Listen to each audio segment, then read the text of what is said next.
So I made 3 friends during basic training. Names aren't important, so we'll call them Recruit Rose, Recruit Brown, and Recruit Tan.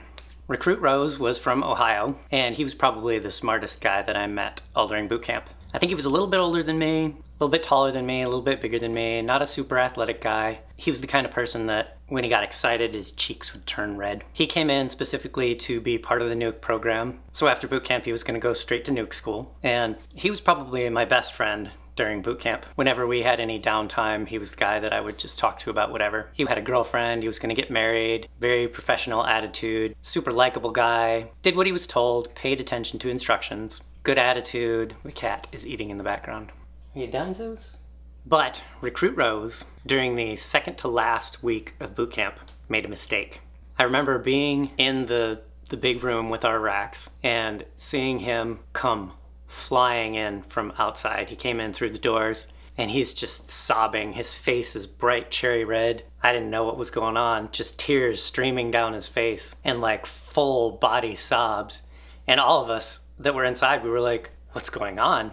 And he packed up his stuff and was gone out of the room. And we all asked our RDCs, we're like, what happened? Apparently, while Recruit Rose was on watch, he was standing in front of a door and an officer came up to him and he said, "Good afternoon, officer." And the officer sat there looking at him, and Recruit Rose just looked back, kind of confused. And the officer said, "Have you not learned how to salute your superior officers yet?" And that was it. So he got sent back a week in boot camp to another division. It's called getting ASMO'd, but if you do something wrong enough, you'll get pushed back in boot camp and have to be with other people and have to go through whatever segment that you failed again. So one of the smartest people that I knew made that one little mistake and he got sent back a week. But I don't think I ever saw him again after that. I did get an invitation to his wedding at some point. I think I was out to sea, but Recruit Brown told me that he had previously been a street fighter somewhere in South America. I don't know if he was bullshitting me or not.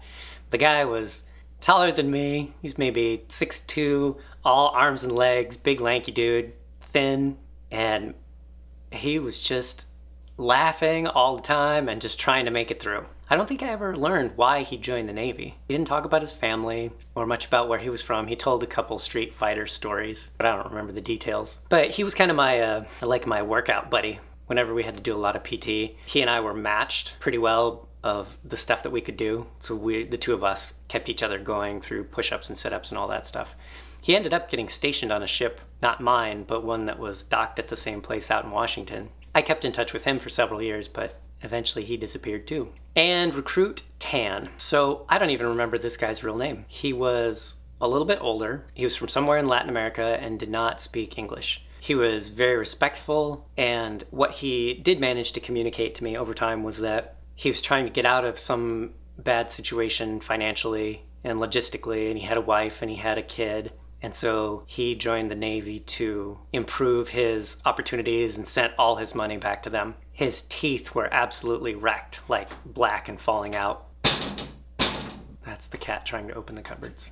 And so one of the perks that he got from joining the military is that they promised they would fix his teeth. But after I did get the idea of his story and where he came from, I kind of helped him out along the way during boot camp. Like whenever he didn't understand what was going on, I would give him nonverbal cues about how to carry on. Because he was a little bit older and more mature and didn't want to screw around, he didn't really have a group to hang out with. So between me and Rose and Brown, he just sort of came along with us, and the 4 of us sort of watched each other's backs and made sure all of us were squared away.